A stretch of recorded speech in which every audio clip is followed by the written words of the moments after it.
சங்கீதம் அதிகாரம் 41. சிறுமைப்பட்டவன் மேல் சிந்தையுள்ளவன் பாக்கியவான். தீங்கு நாளில் கர்த்தர் அவனை விடுவிப்பார். கர்த்தர் அவனை பாதுகாத்து அவனை உயிரோடே வைப்பார். பூமியில் அவன் பாக்கியவானாயிருப்பான்.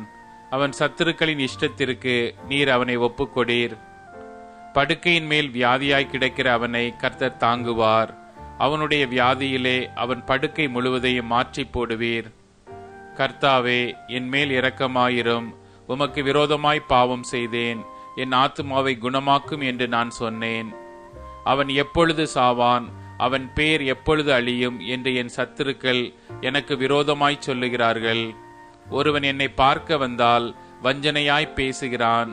அவன் தன் இருதயத்தில் அக்கிரமத்தை சேகரித்து கொண்டு தெருவிலே போய் அதை தூற்றுகிறான். என் பகைஞர் எல்லாரும் என் மேலே ஏகமாய் முணுமுணுத்து எனக்கு விரோதமாயிருந்து எனக்கு பொல்லாங்கு நினைத்து தீரா வியாதி அவனை பிடித்து கொண்டது. படுக்கையில் கிடக்கிற அவன் இனி எழுந்திருப்பதில்லை என்கிறார்கள். என் பிராண சிநேகிதனும் நான் நம்பினவனும் என் அப்பம் புசித்தவனுமாகிய மனுஷனும் என் மேல் தன் குதிகாலை தூக்கினான்.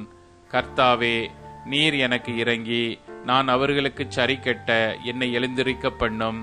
என் சத்துரு என் மேல் ஜெயம் கொள்ளாததினால் நீர் என் மேல் பிரியமாயிருக்கிறீர் என்று அறிவேன்.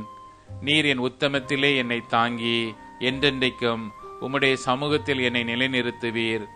இஸ்ரவேலின் தேவனாகிய கர்த்தர் அநாதியாய் என்றென்றைக்கும் உள்ள சதா காலங்களிலும் ஸ்தோத்தரிக்கப்படத்தக்கவர். ஆமேன், ஆமேன்.